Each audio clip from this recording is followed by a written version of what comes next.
Como o contato pessoal com grandes escritores me fortaleceu. Eu até incluiria, se é que me fortaleceu, né?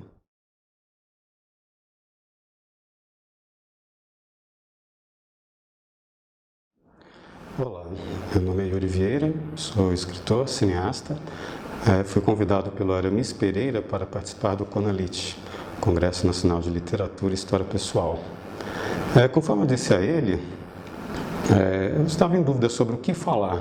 E ele me deu então a ideia e me fez algumas perguntas que eu vou seguir como roteiro. Porque, embora eu seja um escritor de ficção, escrevo crônicas, também relatos, tenho 5 livros publicados, eu não sou professor de literatura.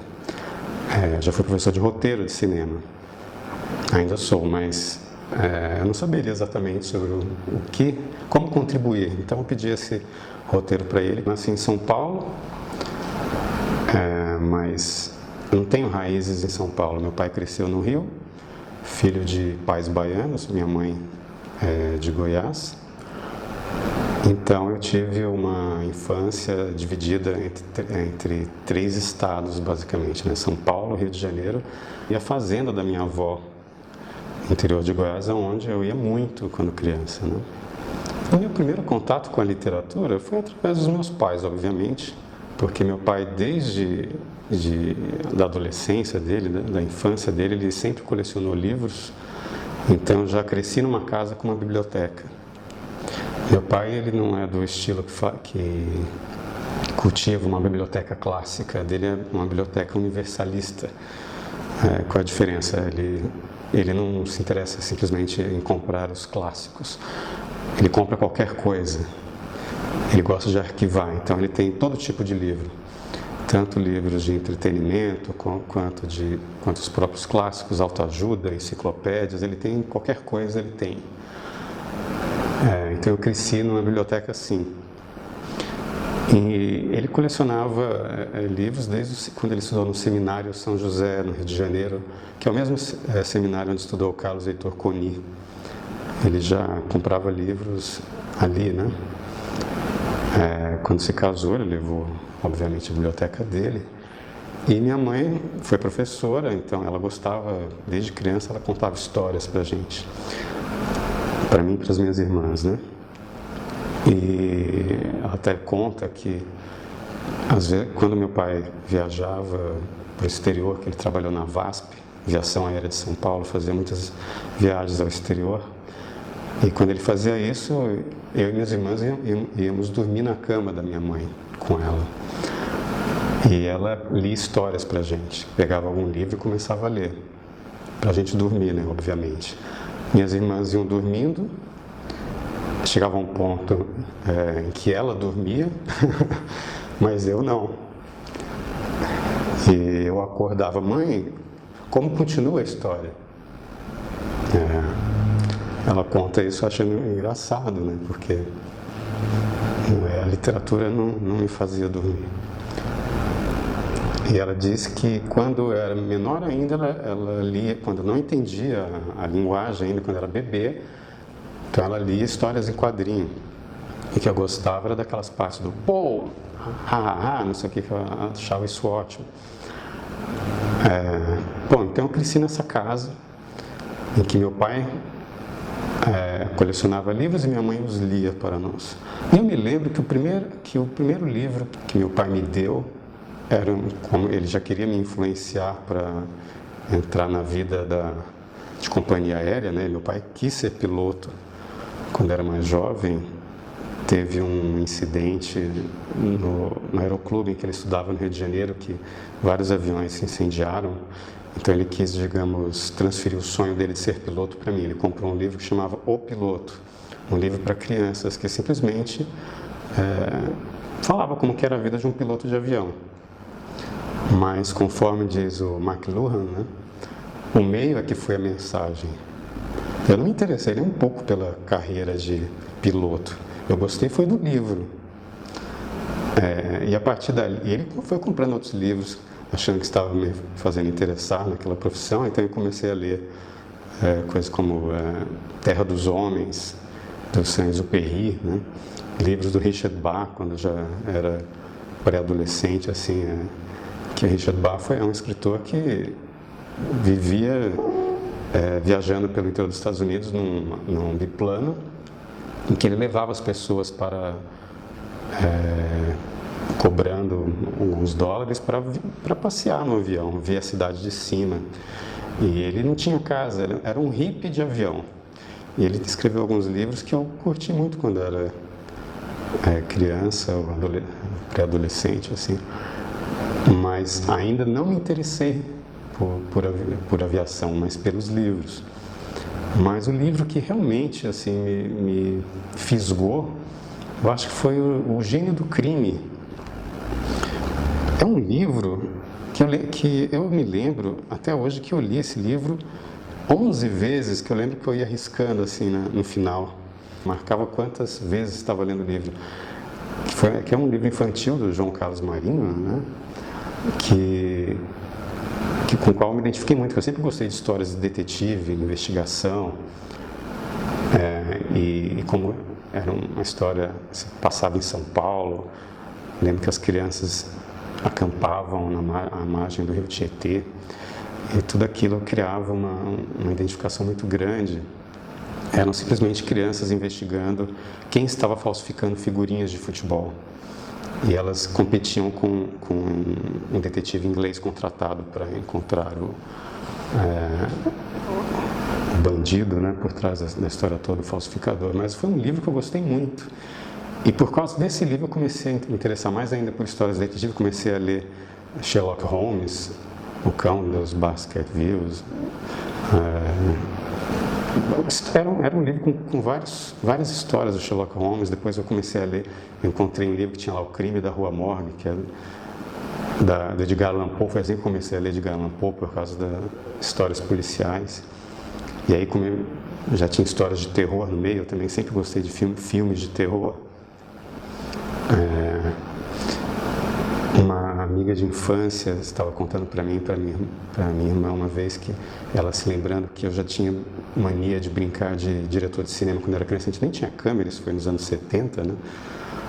Que eu fazia ela e minha irmã fingirem que tinham quebrado o carro e que batiam na porta da minha casa. Eu ia atender a porta como se eu fosse um vampiro, alguma coisa assim.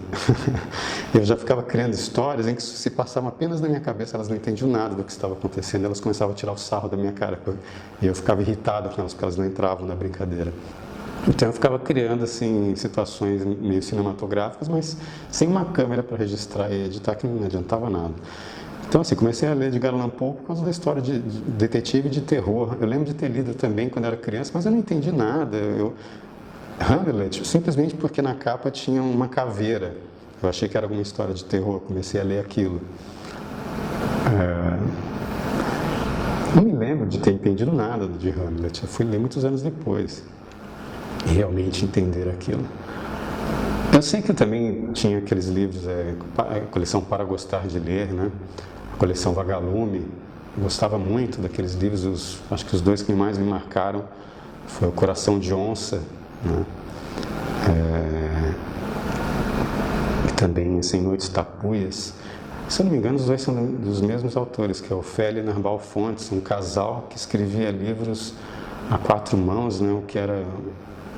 Eu não sabia na época, fui ficar sabendo muito tempo depois. Imagina, enquanto o marido escrevia os capítulos pares, a mulher escrevia os capítulos ímpares, eles iam alternando, e você não consegue perceber a mudança de estilo de um para o outro. Os dois eram como que um autor só, eram um narrador só, né? E foram livros que me marcaram muito. E na coleção Para Gostar de Ler que eu fui tomar contato com Fernando Sabino, Paulo Mendes Campos, Milor Fernandes. Milor Fernandes me marcou muito com aquele livro Fábulas Fabulosas. Eu me lembro quando eu morava com a Hilda Hilsch, de a gente telefonar para o Milor Fernandes. Eu lembro que eu fiquei mais assim, emocionado por estar falando com o Milor Fernandes, que eu havia lido na minha infância, do que quando eu conheci a Hilda Hilsch, que eu não sabia quem era quando eu a conheci, né? Eu acho que ela ficou até meio enciumada assim, com a minha empolgação por estar conversando com o Milor Fernandes no telefone. Ele leu alguns contos meus e gostou muito, me incentivou. O primeiro livro de alta literatura mesmo, que realmente criou um grande impacto assim, na minha vida, foi Memórias Póstumas de Brás Cubas, do Machado de Assis, porque eu estava acostumado com esses livros com que o autor fica ali apenas na trama, nas subtramas, e de repente o Machado de Assis vem com uns capítulos que tem apenas alguns comentários sarcásticos, irônicos, às vezes só um monte de pontinhos, uma coisa completamente de vanguarda, assim, mas era um livro, sabe, era de todos que eu já havia lido, mais antigo até então. E ainda se dizia que era um livro fundador do realismo no Brasil, um livro cujo narrador é um cara que já morreu. Quão realista é isso? Eu diria que bastante, não? E eu lembro que foi um livro que me marcou muito. E isso foi, terminando o colégio, eu fui fazer intercâmbio no Equador. E no Equador, eu comecei a escrever no Jornal da Cidade. Eu tinha um professor de física que era jornalista também.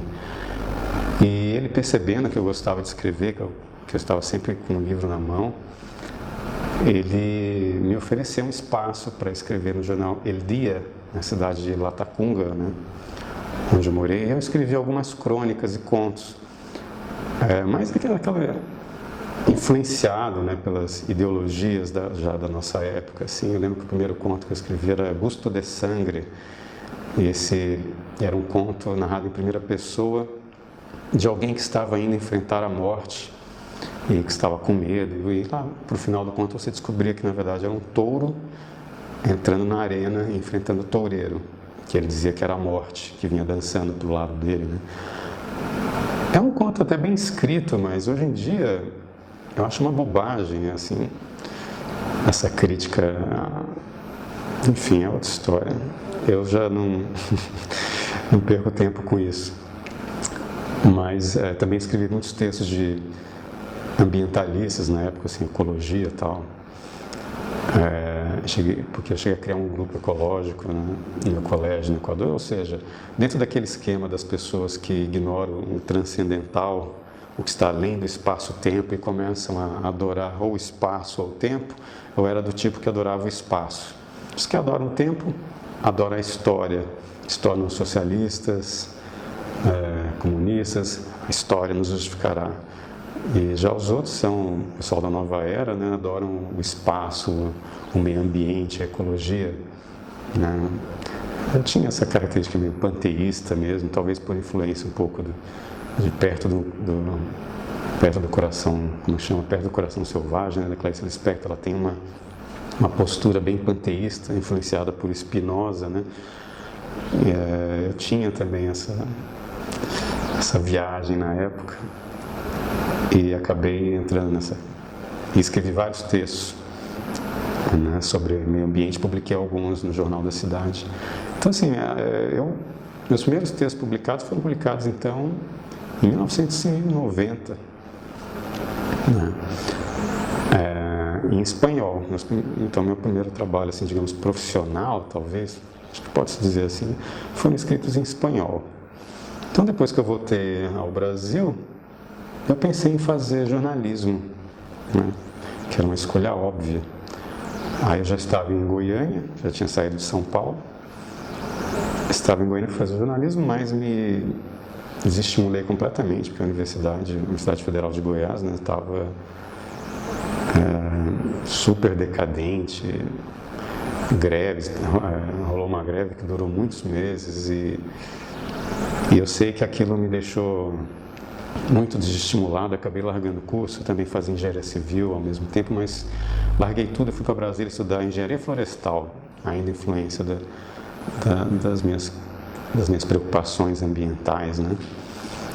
Mas na verdade eu fazia isso porque eu já sentia que eu queria ser um escritor. Eu lembro de ter assistido um documentário que a professora Lia, o nome dela Lia, né, apresentou para a gente no curso de jornalismo, em que havia entrevistas com escritores de livros infantis. E aquele documentário me tocou muito, e eu já vinha do Equador com aquela ideia de escrever ainda. Então eu decidi que eu sentia que eu tinha tudo a ver com aquilo, porque desde criança eu sempre escrevi bem, as minhas redações sempre bastante elogiadas.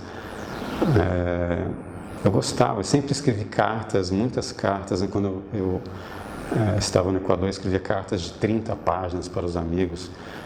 E depois que eu larguei o curso aqui em Goiânia, fui para Brasília, estudei na UNB. De lá eu escrevia cartas enormes para os meus amigos. Isso no início dos anos 90, não tinha internet ainda. Eu escrevia cartas para amigos em São Paulo ou em Goiânia mesmo.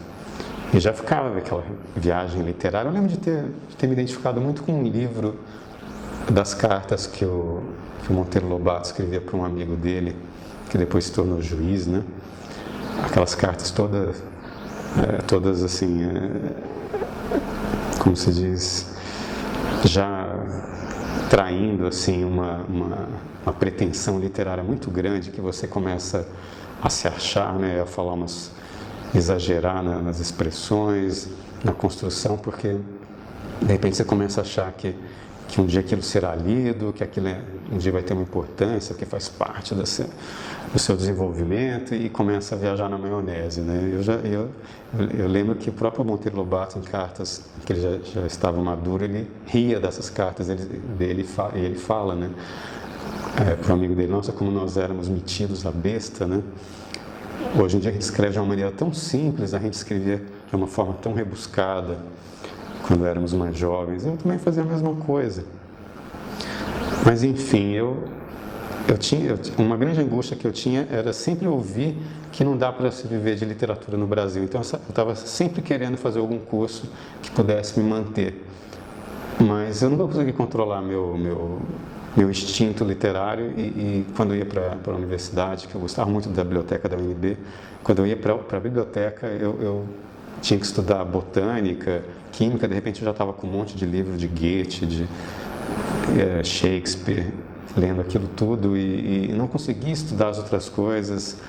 Acabei largando o curso de engenharia florestal, comecei a fazer letras, teoria literária, fui monitor do Flávio René Couto.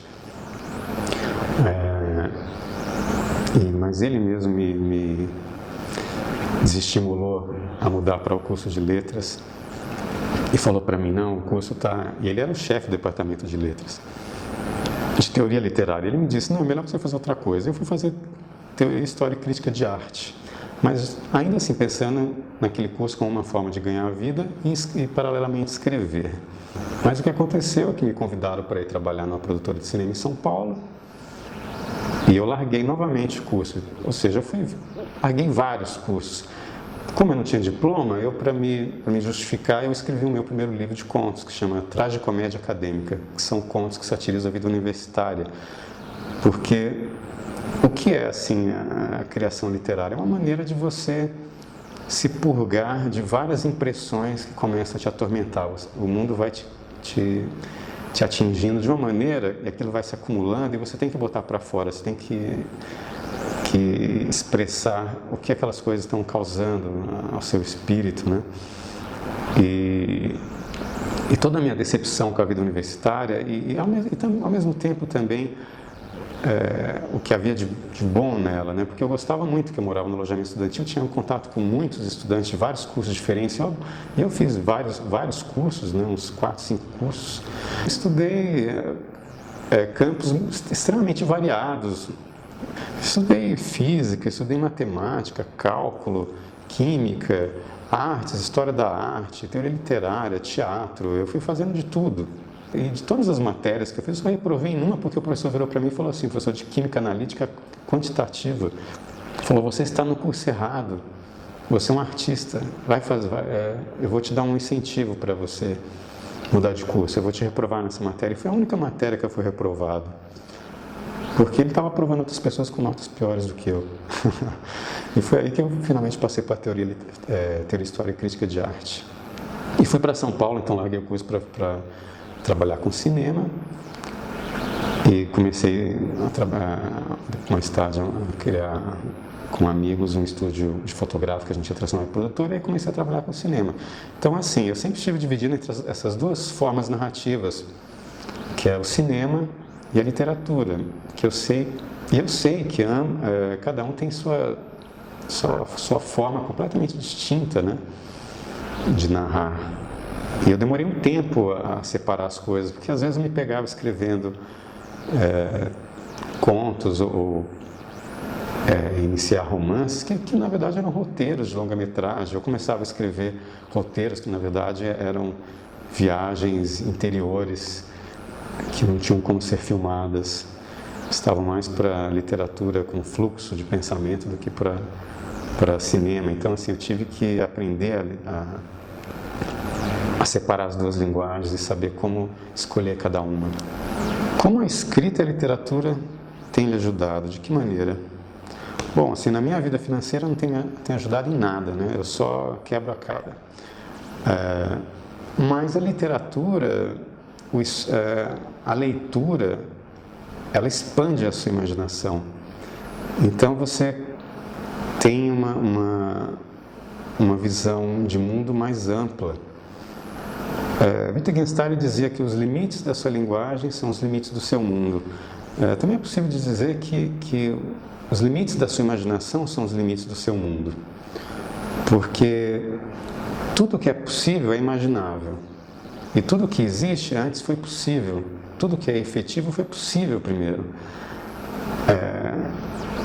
E o possível é o reino da imaginação.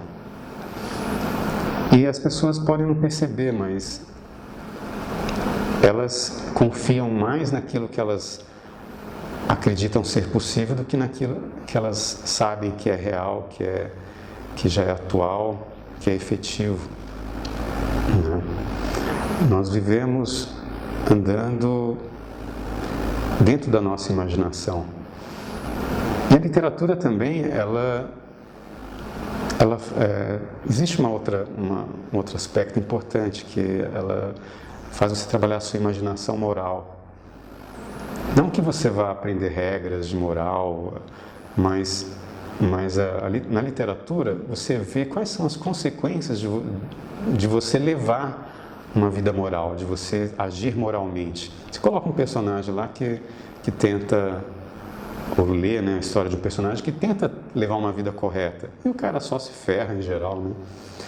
Então, assim, a grande literatura muitas vezes é a história do fracasso de alguém que tentou viver bem. Chesterton chama atenção assim para a literatura do século XX, em que pessoas loucas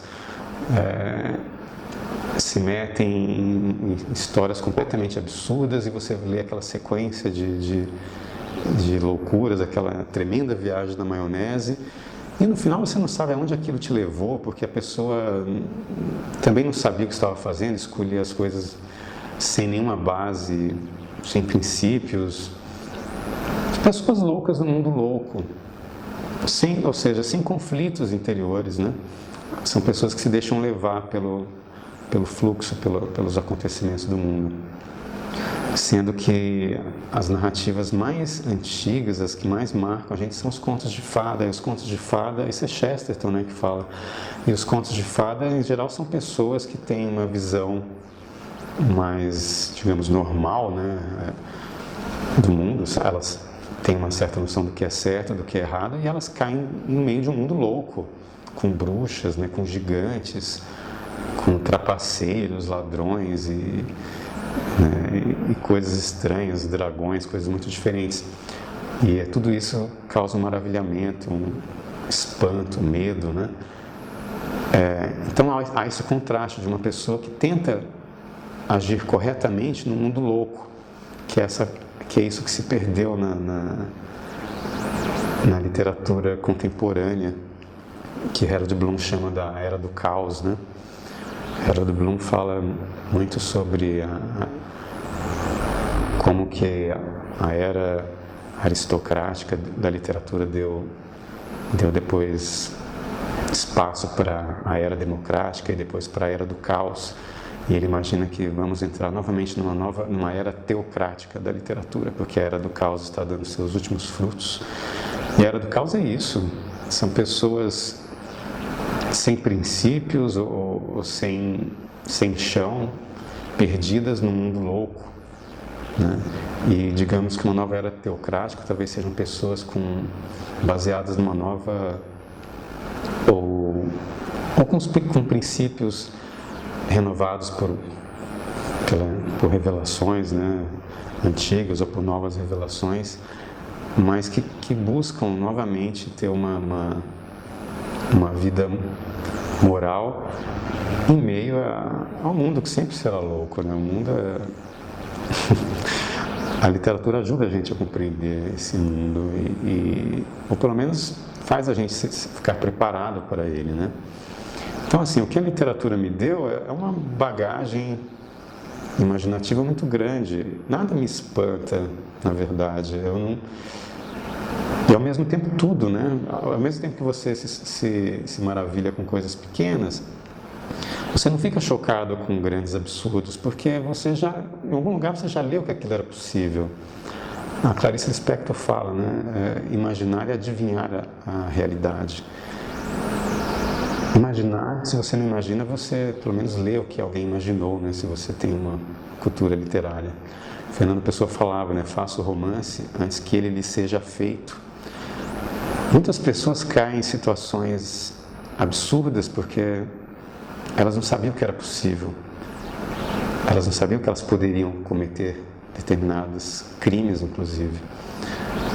Existem pessoas que cometeram assassinatos, talvez porque nunca imaginaram que fossem capazes disso. Talvez se elas tivessem lido Dostoiévski, Crime e Castigo, ou Os Irmãos Karamazov, ou Os Demônios, talvez elas tivesse passado pela cabeça delas que elas poderiam cair naquilo, porque elas não tinham, digamos, anticorpos mentais para determinadas ideias ou ideologias malucas. Elas não tinham a noção clara do certo e do errado, elas não tinham, ou pelo menos, porque isso sempre é muito nebuloso, né? Saber o que é certo e errado. Cada situação exige muito de você. O mundo não é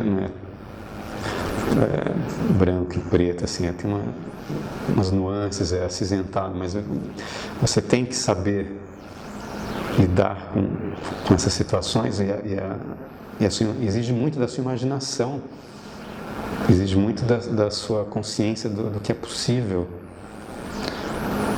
E eu penso que muita gente que não tem a imaginação desenvolvida acaba sendo vítima de histórias terríveis da realidade.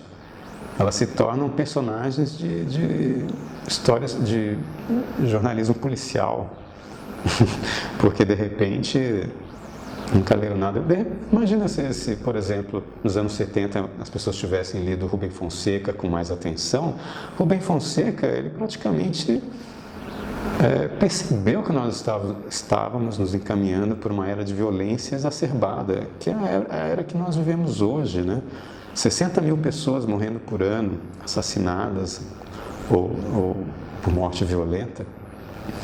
Rubem Fonseca escreveu, por exemplo, Feliz Ano Novo, fala de criminosos com sangue completamente gelado, capazes de coisas assim absurdas, que chocou tanto na época que o livro foi proibido. Mas o que é o escritor dotado de imaginação? O escritor que adivinha a realidade? Como diz a Clarice Lispector, eu digo que é aquele cara que está na casa do caralho. Eu não sei exatamente qual é a verdade da origem dessa expressão, mas eu já li em alguns lugares que é aquele cesto da gávea que tem nos navios, no alto do mastro das caravelas, em que ia um marinheiro ali procurando terra, aquele cesto da gávea também se chamava Casa do Caralho. Caralho é o mastro do navio. A casa é o cesto. Aquele cara ficava ali em cima procurando terra, procurando um chão firme. Enquanto os outros estão lá embaixo, não estão vendo, ele via primeiro. Enfim, com relação à imaginação moral, a questão não é ensinar regras de moral, nada disso, mas mostrar quais são as contradições, os paradoxos de você tentar, ou no caso o personagem, né, tentar enfrentar a realidade. Porque Porque não é porque você age corretamente que você vai se dar bem. Muitas vezes é justamente o contrário, né? Como o próprio Cristo prova, né? No mais é a questão de você ampliar os limites do seu mundo.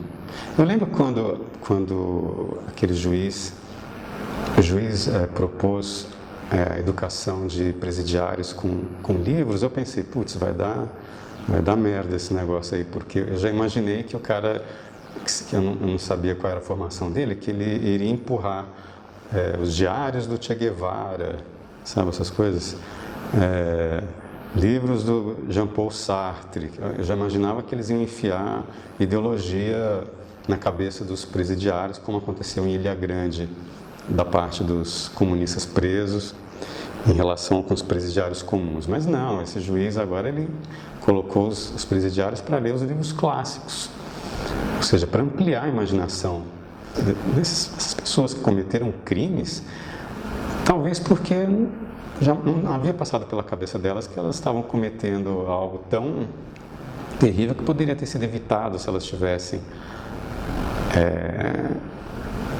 um mundo de possibilidades aberto na cabeça delas, se elas tivessem meditado nas consequências das suas escolhas morais. Então, a Aramis está perguntando como a convivência com grandes escritores como Hilda Hilst e Bruno Tolentino ajudou. O que o contato com eles trouxe para a sua vida e para a sua obra?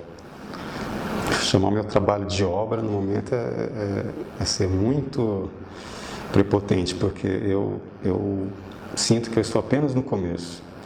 Eu não sinto que tenha feito nada ainda de tão importante, assim, de relevante. Eu acho que se eu morrer hoje, ninguém vai se lembrar de mim daqui 5 anos. Enfim, mas o que foi... Quando eu fui parar na casa da Hilda Hilst, a convite de uma amiga comum, e aí mais tarde a Hilda me convidou, né, para morar com ela depois que ela leu meu livro, realmente eu tive foi um impacto muito grande, porque eu não levava a literatura de uma maneira assim tão séria, como missão. Eu sentia assim que era minha vocação, eu me sentia sempre chamado a isso, mas eu tinha dificuldade em saber como que é a vida do escritor realmente, de fato. Quando eu conheci ela, eu tinha 26, 27 anos. Tinha publicado um livro só. Na casa dela também conheci o Bruno Tolentino, poeta, um grande poeta. Convivemos durante vários meses. Eu, Bruno Tolentino, com a Hilda, convivi durante 2 anos.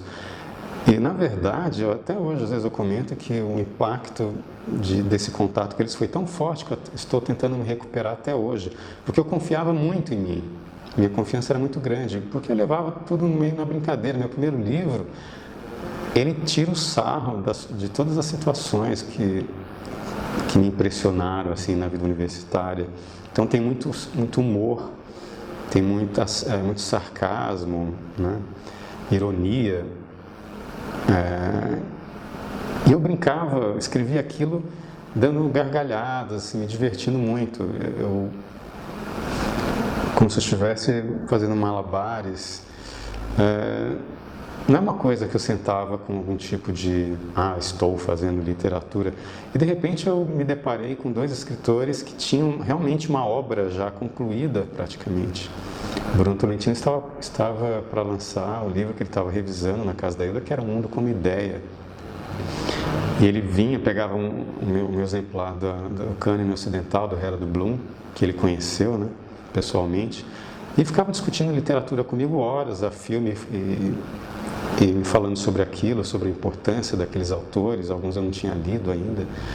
E quando juntava eu, a Hilda e o Bruno Tolentino, às vezes também o escritor José Luiz Moura Fuentes, que também morou lá, acho que até por isso que o livro A Montanha Mágica me causou um certo desconforto, porque a minha montanha mágica foi a casa da Hilda Hilst. Eu era tipo Hans Castorp, assistindo jogos de tênis intelectual, assim, sabe? Muitas vezes o Moura Fuentes fazia o papel de Settembrini, né, um liberal de esquerda.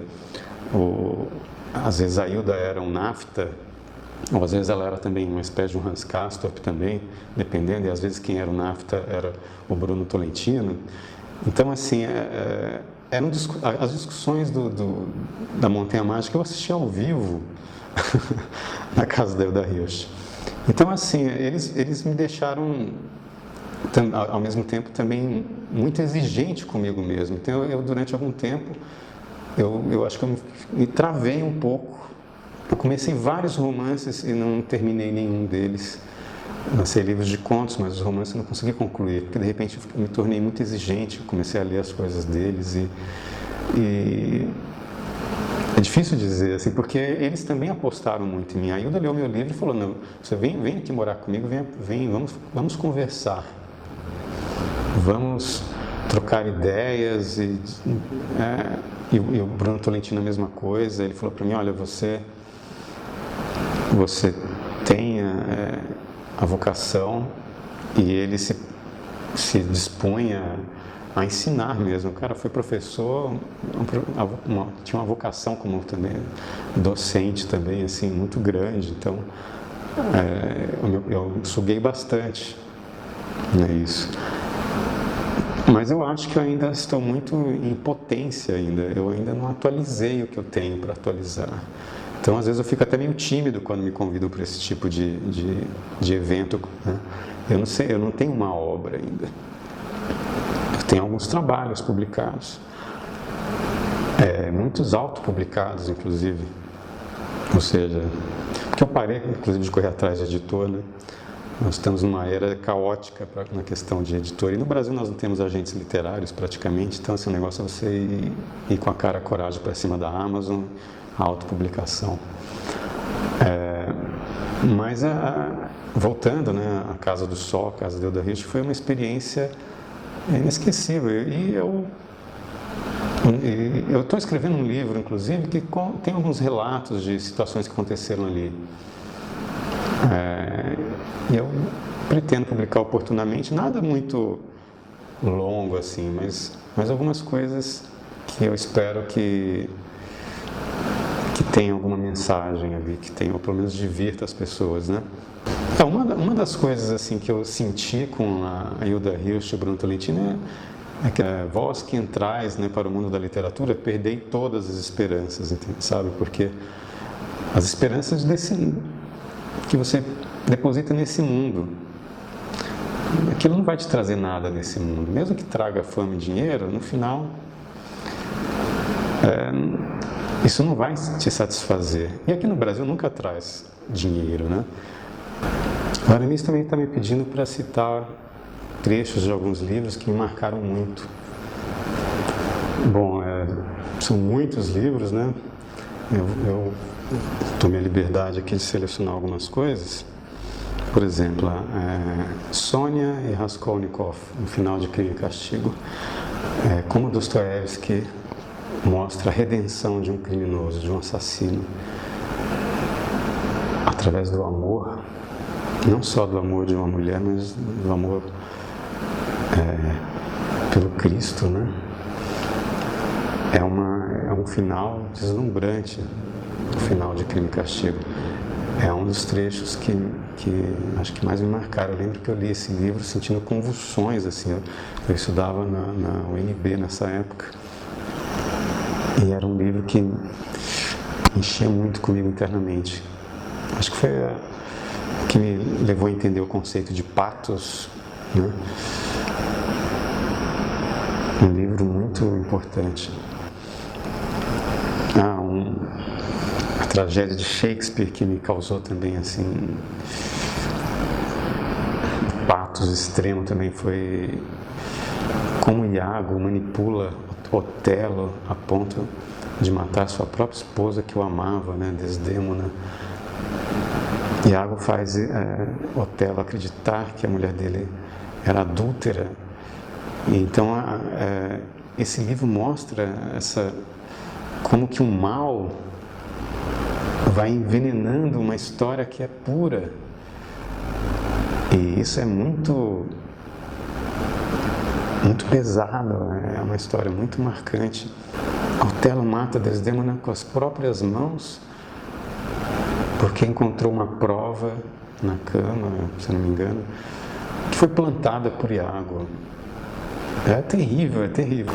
Uma outra cena que me marcou também é o seguinte: eu lembro de de estar escrevendo uma história que tinha uma cena de projeção astral.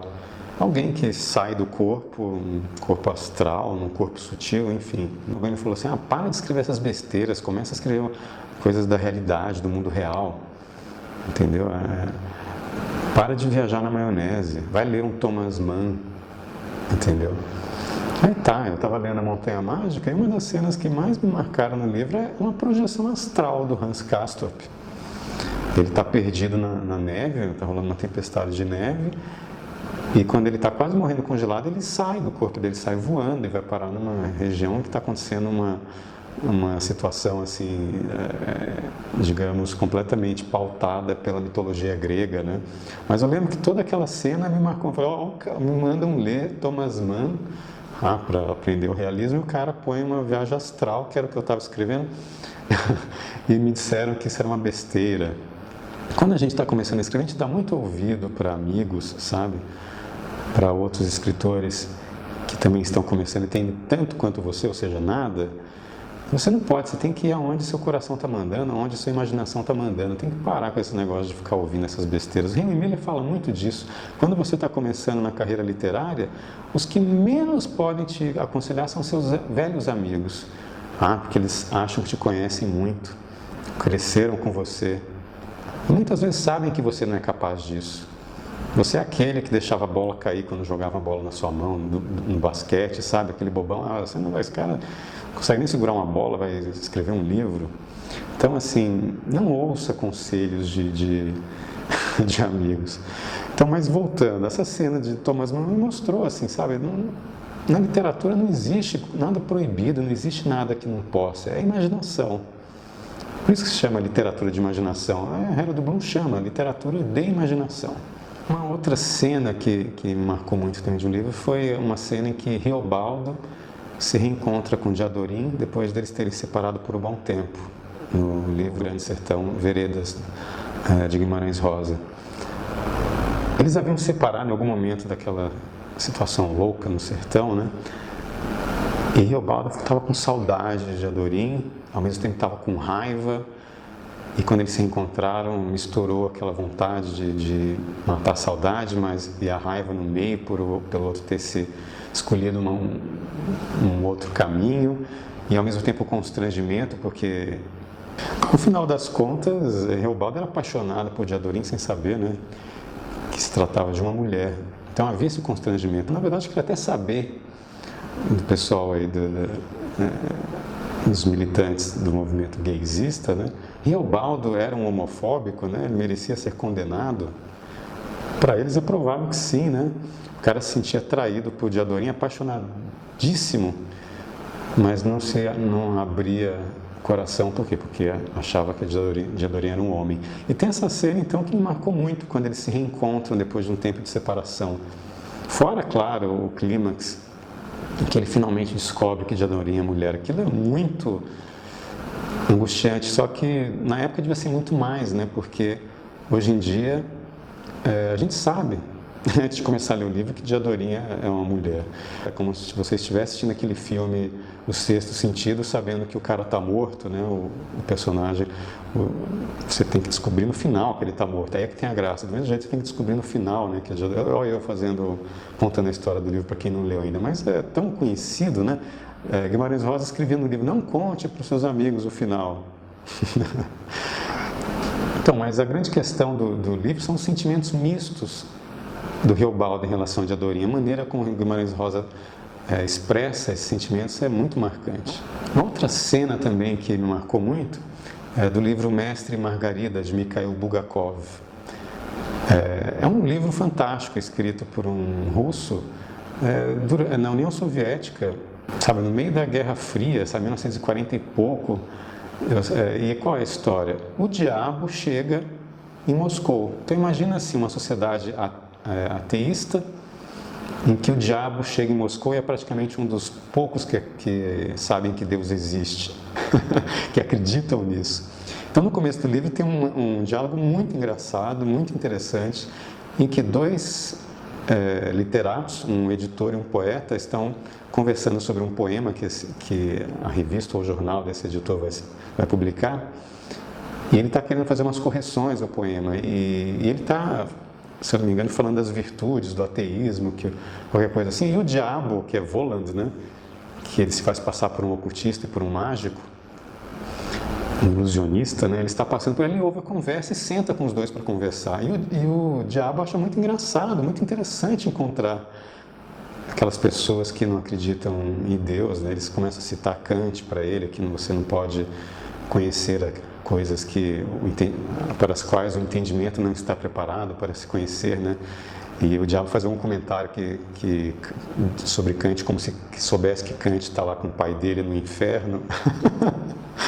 E tem umas coisas assim muito interessantes. Eu sei que esse diálogo é muito engraçado e ao mesmo tempo o diabo prevê, né, a morte de um deles, que acontece dali a minutos, exatamente como ele previu, que deixa o outro completamente enlouquecido, que vai parar no hospício. Eu sei que esse livro é muito interessante. Eu sei que o diabo vai mandando a população inteira de Moscou para o hospício, porque quando as pessoas não acreditam em Deus, elas acreditam em qualquer coisa, né? E quando o diabo então se mete no meio, as pessoas expiram. Como eu estava dizendo, se você não consegue pensar no que é possível, se você não consegue fazer o romance, ele é feito com você, né? Então, por isso, faça o romance ou leia o romance antes que ele lhe seja feito, né? Essa cena do livro do Mikhail Bulgakov é muito boa. Outro livro que tem uma cena muito interessante, um trecho assim que me marcou muito, é do livro Doutor Zhivago, de Boris Pasternak. Eu li esse livro basicamente porque é de onde veio o meu nome. Eu queria saber por que meu pai escolheu meu nome a partir desse livro e também do filme, né? Tem um filme, Doutor Zhivago. Mas essa cena que eu gosto muito não tem no filme, ela tem no livro apenas. Porque o Doutor Zhivago, Yuri Zhivago, ele se casou com Tônia, mas durante a guerra, a Primeira Guerra e depois a Revolução, né? Ele era médico, poeta, médico. Ele conheceu uma enfermeira porque ele se apaixonou. A mulher dele estava longe do fronte e ele, junto com essa enfermeira, se envolveu com ela, que era Larissa, apelido Lara, né? Ele escreveu muitos poemas para ela e tal. Mas há uma cena em que ela já foi embora, ela engravidou dele, fugiu com um outro oportunista né? Enfim. E ele ficou sozinho na casa. E ela tinha um marido, ela foi casada também.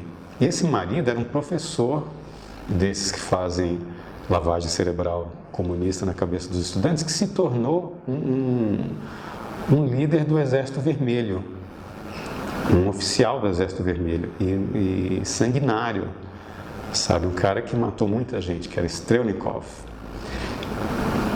No filme, as cenas interessantes dele no trem vermelho, dele cruzando a Transiberiana, né, com os soldados, saudando a passagem do trem de Strelnikov. E ele dizimava cidades inteiras que tinham, por exemplo, dado comida para o Exército Branco. Ele passava e dizimava a cidade inteira. E eu sei que quando ele se torna dispensável para a Revolução, os próprios bolcheviques mandam matá-lo, entendeu? Porque primeiro eles saem exterminando todo mundo e depois agora vamos matar os assassinos para eles não contarem o que nós fizemos. E Strelnikov se ferra nessa, né? E ele foge e vai atrás da Lara. E ele ouve dizer que ela está numa casa onde ela havia passado uma temporada com o Dr. Zhivago, mas quando ele chega lá, ela já tinha ido embora. Então tem um diálogo dos dois que foram apaixonados por Lara sobre ela, né? E eles conversam sobre ela e Strelnikov fala do arrependimento dele de ter abandonado o amor da vida dele para lutar por uma revolução que no final não resultou em nada e que agora quer matá-lo. Eu sei que eles conversam, o Dr. Zhivago dá abrigo para ele. Tem um longo diálogo sobre ela, sobre o amor, sobre a revolução, o significado dessas coisas, a vida pessoal e você apagar a sua vida enquanto indivíduo para servir uma coletividade que no final te paga com uma perseguição e a morte. Enfim, eles vão dormir e o Dr. Zhivago acorda no dia seguinte ouvindo o som de um tiro. E é Strelnikov cometendo suicídio. Isso não tem no filme, mas é uma cena muito impressionante. Outro livro que tem uma cena que me marcou muito é um livro que as pessoas não consideram como literatura importante, como algo a ser lido nos colégios, simplesmente porque foi escrito por Chico Xavier. Mas eu acho um livro impressionante, que é Há 2000 anos. Não é um livro de doutrinação espírita, é um romance. É um romance shakespeariano, com tragédias, com conspirações, traições, pessoas malignas, pessoas boníssimas. É um livro em que mexe muito com a sua imaginação moral. Mostra as consequências de você tentar seguir o que você percebe como sendo verdade, de tentar seguir o que é correto e nesse mundo de cinzento, muitas vezes se equivocar. Há uma cena em que o senador Públio Lentulus, ele vai ao Coliseu e ele estava brigado com a mulher dele, porque a mulher dele, por causa de uma escrava que eles tinham, acabou conhecendo Jesus Cristo. Ou seja, é uma história que se passa na época do Império Romano, né? E ela conheceu Jesus e se tornou uma discípula dele. E isso foi terrível, né, para o senador romano. A mulher dele se torna uma cristã e ele proibiu ela de se intrometer nisso, que eles ficaram, inclusive, até sem conversar. Ela ia escondida para as catacumbas, né? Mas um dia ela é presa nas catacumbas pelos guardas que haviam recebido denúncia, né, de onde os cristãos iam se encontrar. E a mulher dele é presa, mas ele não está sabendo disso, porque ele não sabe que ela foi para lá. E ele ia ser condecorado acho que por uma guerra em que ele participou, se eu não me engano, mas ele recebeu alguma condecoração e nas festividades no Coliseu os cristãos são entregues aos leões. E ele assiste lá do alto do Coliseu, pequenininhos lá, né, a mulher dele no meio dos cristãos ser comida por leões, mas ele não reconhece porque está ali de longe. E ele só se dá conta depois, e no momento em que ele percebe que a mulher dele... Foi o livro, há 2000 anos, que me mostrou o significado daquilo que Aristóteles chama de terror e piedade, que ocorre durante a fruição de uma tragédia. A piedade no sentido de você apresentar devoção a uma divindade, né? Você ser pio, piedoso. E o terror que acontece quando você tenta ser piedoso ou quando você não é piedoso. A tragédia pode acontecer das duas maneiras, né? Em Eurípides, por exemplo, as Bacantes, Penteu é morto porque não crê que Dioniso é uma divindade. Já há 2000 anos, a mulher de Públio Lentulus é morta porque ela crê naquela divindade, em Jesus. E esse momento em que Públio Lentulus descobre que a mulher dele havia morrido comida pelos leões na frente dele é muito impressionante. Um outro momento de um livro que mexeu muito comigo é Henry Miller, na sua trilogia A Crucificação Encarnada, que eu acho que devia se chamar A Crucificação Rósea, que eu acho que fica mais compreensível no nosso português do Brasil, porque encarnada, eu acho que por causa do espiritismo a gente sempre tem a sensação de que é alguma coisa que encarnou, né? Que está na carne, mas não, a crucificação encarnada quer dizer a cor rosa, né? Porque é uma crucificação cor-de-rosa, uma crucificação pink, porque comparado com a crucificação de Jesus é uma bobagem o sofrimento dele, é assim que Henry Miller colocou, né, na trilogia dele. Então não me lembro se é no Sexus, Plexus ou Nexus, provavelmente no Nexus, em que Henry Miller fala finalmente que ele sofreu tudo aquilo simplesmente para perceber que ele não precisava ter sofrido tanto. Ele abraçou a vocação literária dele como uma cruz, mas ele, ao invés de sentar e escrever, ele simplesmente correu para longe, confiando mais na autopropaganda de que eu sou um escritor e eu sou foda, ao invés de simplesmente escrever. E aquilo levou ele a muitas situações extremas, drásticas, de desespero, e até o dia em que ele percebeu que ele sofreu muito apenas para ter a experiência do sofrimento, que no final não precisava de tudo aquilo. E ele se dirige então, em algum momento desses livros, a um jovem que no futuro, provavelmente numa terra distante, seria alguém com a vocação literária semelhante que iria compreendê-lo. Eu li isso na UNB, sentado no seu binho. O Emílio era um cara que também abriu assim, um caminho assim, na literatura que muitos seguiram muito mal, não souberam fazer como ele. Atrás dele vieram um monte de beatniks e gente que não tinha o mesmo espírito. Um livro que tem um capítulo que me marcou muito também é o Elogio da Loucura. Erasmo de Roterdã tem um capítulo que ele fala das mulheres, em que a loucura diz que foi ela que criou as mulheres, que o homem é um ser muito sério e que a loucura criou uma mulher, uma figura assim completamente guiada pelo coração, pela vontade, com um entendimento grande, mas acessório, não é o principal, que a mulher está ali para alegrar o homem, porque o homem leva tudo muito a sério e só a mulher pode tirar o homem dessa seriedade. Eu lembro que essa parte do livro me marcou muito. É divertido esse livro, O Elogio da Loucura, que eu li tendo a sensação de que havia sido escrito um dia antes, mas é um livro que já tem uns 400, 500 anos, por aí. E é engraçado você ler um livro com tantos séculos de idade e ser tão atual. Esse é um clássico, porque o que ele fala ainda vale, ainda tem significado. Outro livro que me marcou muito é a Apologia de Sócrates. Eu lembro de dar gargalhadas.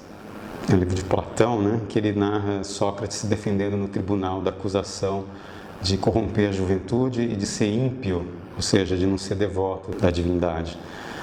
E é muito engraçado Sócrates explicando por que ele saía interrogando as pessoas, por que ele saía tentando descobrir a verdade das coisas.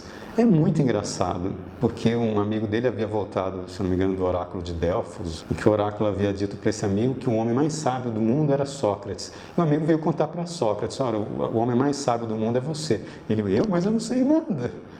Seu oráculo está viajando na maionese. Não, mas o oráculo lá é respeitado.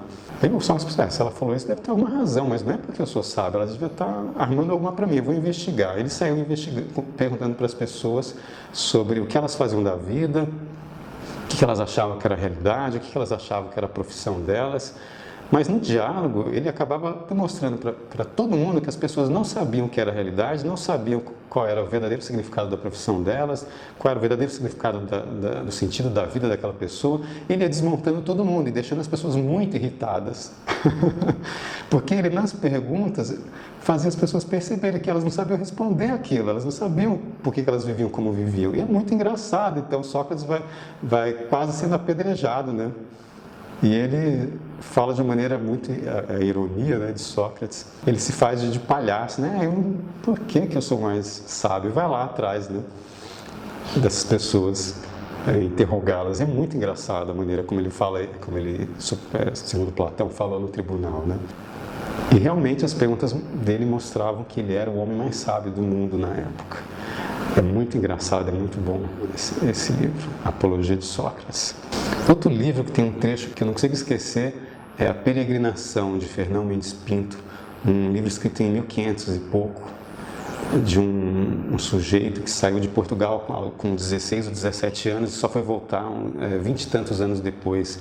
Ele foi para a China, para a Índia, para o Japão, andou com São Francisco Xavier, ele naufragou dezenas de vezes, foi preso como escravo várias vezes. São histórias fantásticas. E é uma história que ele fala sobre uma viagem ao reino de Quedar, que eu nem tenho ideia de onde fica esse lugar. Ele tem uma linguagem maravilhosa, um português assim muito... É como se você estivesse lendo a língua portuguesa pela primeira vez.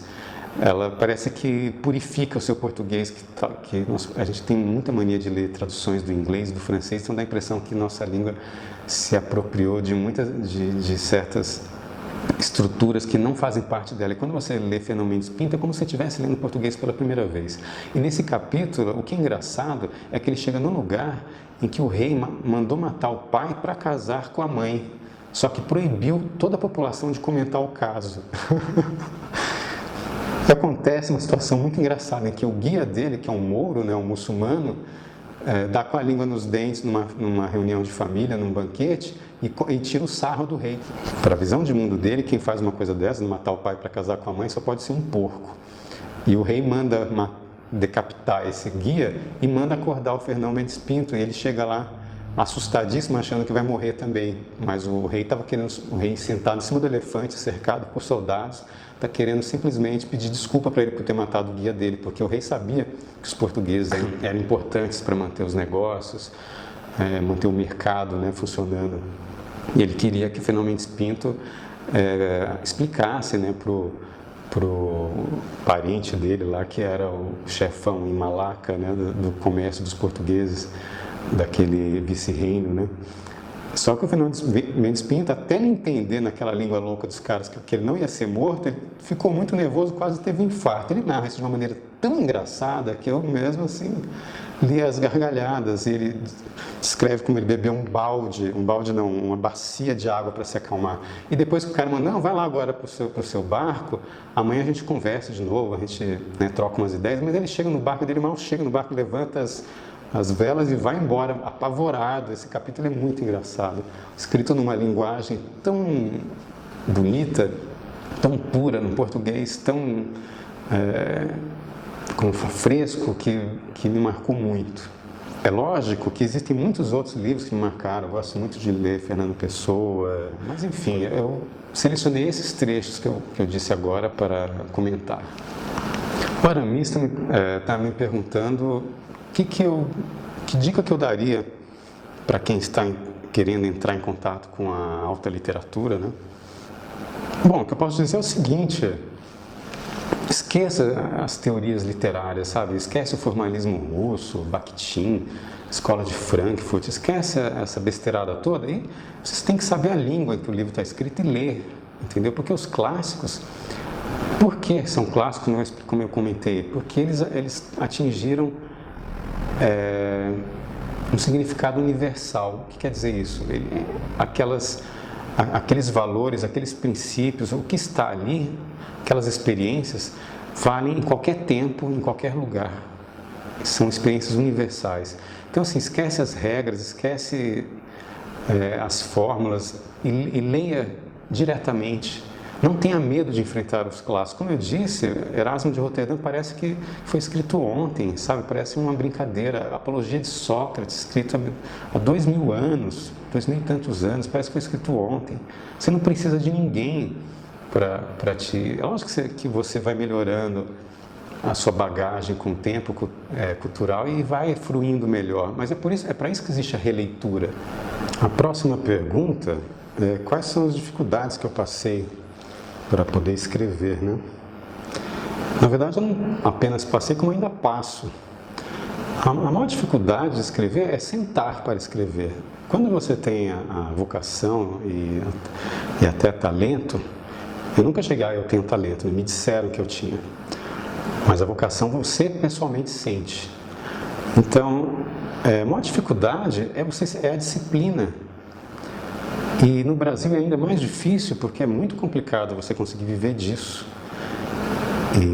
Então você tem que tirar do seu tempo, que você deveria estar trabalhando para sobreviver, um tempo que você vai dedicar a algo que não é para essa vida, entendeu? Então é complicado, é muito complicado. E fora isso, né, claro, antes de você realmente começar a lançar livros e tal, há a dificuldade de você encontrar a sua própria linguagem. Mas, na verdade, isso não acaba nunca. Todo livro é um desafio, né? Eu estou sendo muito desafiado pelos romances que eu comecei a escrever. Escrever não é fácil. A Hilda falava, é dificílimo. A Hilda, assim, ela deixava qualquer um que não tivesse vocação em pânico e fazer a pessoa desistir de escrever, né? A Hilda Hilst, eu digo. Porque é difícil mesmo. Você pode escrever super bem, mas isso não quer dizer que você vai saber criar uma trama, desenvolver um personagem, que você vai conseguir chegar num clímax, que você vai saber abordar temas e assuntos, é muito difícil, você leva algum tempo para conseguir. Eu imagino que chega aquele momento em que você deslancha e vem um atrás do outro. Eu consigo escrever contos com uma certa facilidade, mas o romance é difícil. Mas eu sei que a grande dificuldade é a disciplina. Existe um livro, aliás, que é muito interessante, digamos que é uma autoajuda para escritores. Se chama A Guerra da Arte. É a Guerra da Arte, é o contrário da arte da guerra, né? Mas é de Steven Pressfield, se eu não me engano. Mas é um livro muito interessante, que ele diz, é o sentar e escrever, sabe? Foi o que Henry Miller aprendeu. A Hilda, ela teve que largar a vida dela em São Paulo. Ela tinha um apartamento na Alameda Santos, se eu não me engano. Ela vendeu aquilo e foi construir uma fazenda para se isolar mesmo. Que você não pode ter distrações. Hoje em dia é muito difícil você se concentrar com a internet, né? Twitter, Facebook, jornais online, pessoas entrando em contato com você, e WhatsApp, e telefone. Então, assim, você se concentrar hoje em dia é um terror. Às vezes eu fico pensando que eu já devia ter feito tanta coisa a mais, mas é que eu também eu fiquei muito tempo metido com cinema. E no cinema é o seguinte, ainda mais no Brasil, né, que não tem dinheiro, as pessoas não sabem que cinema pode ser um investimento, então quer usar só dinheiro público para fazer filme. Mas para você conseguir esse dinheiro, você leva anos. Então, curta-metragem de 15 minutos, você leva 3, 4 anos para finalizar, para conseguir verba, para conseguir realizar o filme, para conseguir finalizar. Em 3, 4 anos, você escreve um romance, sabe? Então, eu perdi muito tempo com isso. De 3, 4 curtas que eu dirigi, assim, 2 de ficção, só esses 2 eu poderia ter escrito terminado uns 4 romances que eu comecei, sabe? Então, assim, a questão de saber escolher o que fazer, né? Qual linguagem trabalhar e ter a disciplina, isso é muito complicado, é muito difícil. E eu sei que hoje eu estou mais consciente do que vale a pena fazer e do que não vale fazer, né? Um outro problema que acontece muito também é a nossa relação com outros escritores, jovens ou escritores iniciantes também, porque como a gente não tem está ainda entrando no métier, digamos, a gente tem essa sensação de competição, que as pessoas querem botar você para competir. Os outros leitores, os jornais, os críticos, e você entra na onda e tal, fica com receio de ler, né? Porque você tem medo de ser influenciado, e hoje em dia essa paranoia do plágio, hoje diz que Shakespeare plagiou um monte de gente, né? Ele viu uma história, essa história pode ser melhorada, ia lá e fazer. Hoje em dia, Shakespeare teria sido preso por plágio. Só que você vai ler o plágio dele, é 1000 vezes melhor do que o original de um outro cara desconhecido, entendeu? Mas, você não pode roubar ideia e tal. Então, assim, eu tenho um certo receio de ler livros de amigos, assim, depois ou porque eu vou me sentir inferiorizado se for excelente, ou porque eu vou querer melhorar, aquilo vai me causar, digamos que a ideia vai me causar uma impressão que eu não vou conseguir me livrar dela enquanto eu não escrever também, aí eu vou ser acusado de plágio. Então, assim, é muito estranho isso. O que o escritor tem que pensar é que não existe esse tipo de competição. Não existe isso. É igual, imagina, você vai competir para arranjar amigo, ninguém compete para arranjar amigo. Você pode ser amigo de várias pessoas ao mesmo tempo, como você pode ler vários escritores e gostar de todos. Na verdade, o que o escritor tem que fazer é conquistar o seu território. E não importa que estilo que é. Tem que encontrar o seu estilo. O seu estilo pode não ter nada a ver com o que se faz ultimamente, pode ter a ver com o que se fazia no século XVII, por exemplo, no século XVIII.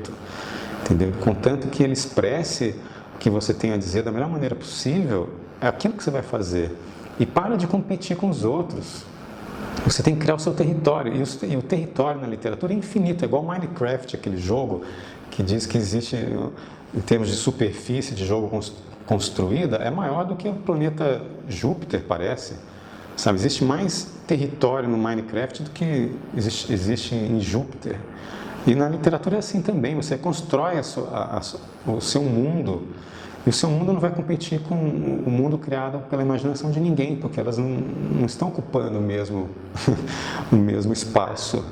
Então, construa o seu território e deixa de competir com os outros. Eu perdi muito tempo com essa coisa de ficar espantado que os outros estão fazendo. Ele já está se dando bem, eu não. Tipo, liga o foda-se, entendeu? Crie o seu mundo, o seu território, o território da sua imaginação.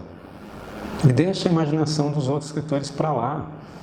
Um dia a gente acaba tendo a segurança necessária para ler e saber elogiar e criticar. Eu li um livro de um amigo meu, há um tempo atrás, que é o Ronaldo... Eu sempre esqueço o sobrenome dele. Enfim, ele escreve bem, eu já posso falar, o cara que escreve bem, num livro de contos, muito bom. Mas eu lembro que eu comecei a ler meio com receio, se eu gostar vai ser difícil lidar com isso, se eu não gostar também. Se eu gostar, eu vou sentir que ele está ganhando de mim nessa competição, e se eu não gostar, eu posso não saber como falar isso para ele, e ao mesmo tempo vai ter alguma ideia que eu vou querer melhorar. Então, assim, não caia nessa, vá desenvolver as ideias no seu território, no território da sua imaginação. Quais dicas eu daria para aqueles que se sentem chamados a serem escritores? Bom, a principal dica é ler muito, né? Eu li muito antes de sentir que eu também era um escritor. Eu li muito quando eu era criança, quando eu era adolescente, eu li uma coisa atrás da outra. E isso que é interessante, você muitas vezes tem que, principalmente quando você está começando, você tem que esquecer, que às vezes chega a pessoa assim, você fica ali nessas bobagens, você tem que ler Vidas Secas. Igual minha sobrinha estava contando, minha sobrinha tem 16 anos, ela achou aquilo péssimo, ela achou aquela linguagem, aquela história muito difícil para ela. Mas por quê? Mas ela adora ler, ela está sempre lendo. Mas porque cada livro tem o seu momento de ler. Eu também não gostei na época, e depois, mais tarde, quando eu li, eu adorei. Sabe?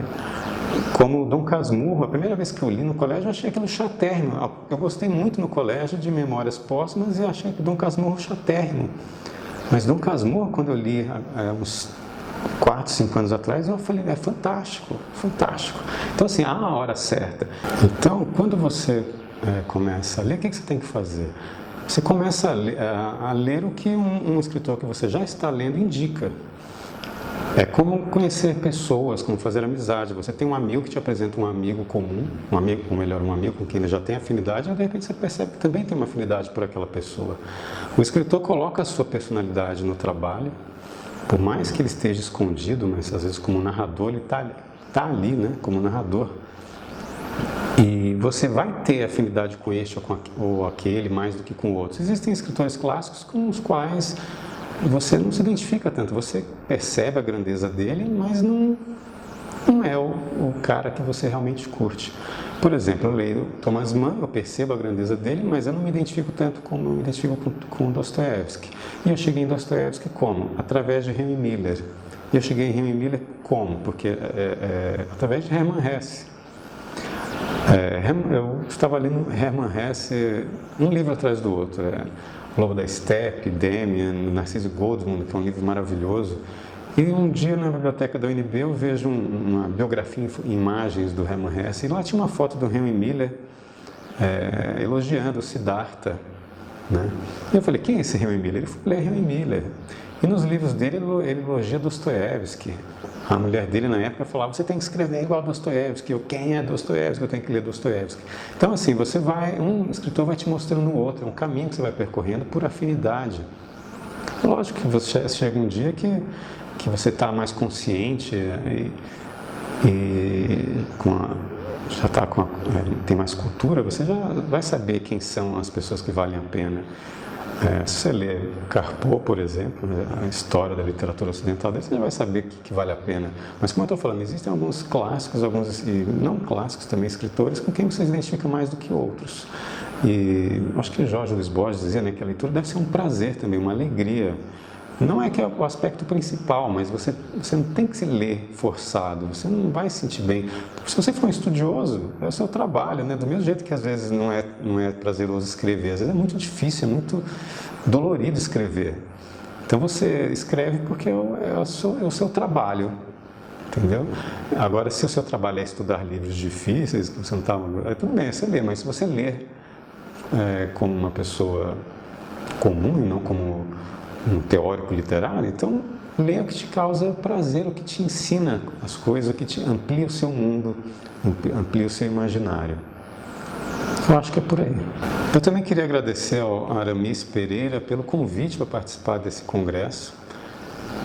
Eu nunca tive facilidade de falar com a câmera, assim, eu gosto até de falar em público, mas com câmera é difícil falar com ninguém, né? Sabendo que alguém está ouvindo e vendo. Mas enfim, eu consegui passar por essa e agradeço ao convite, espero que eu tenha dito algumas coisas que sirvam para alguém, que tenha algum significado, algum valor para alguém. É isso, obrigado. Espero que vocês procurem meus livros na Amazon, no meu site, yurivieira.com. Abraço, obrigado.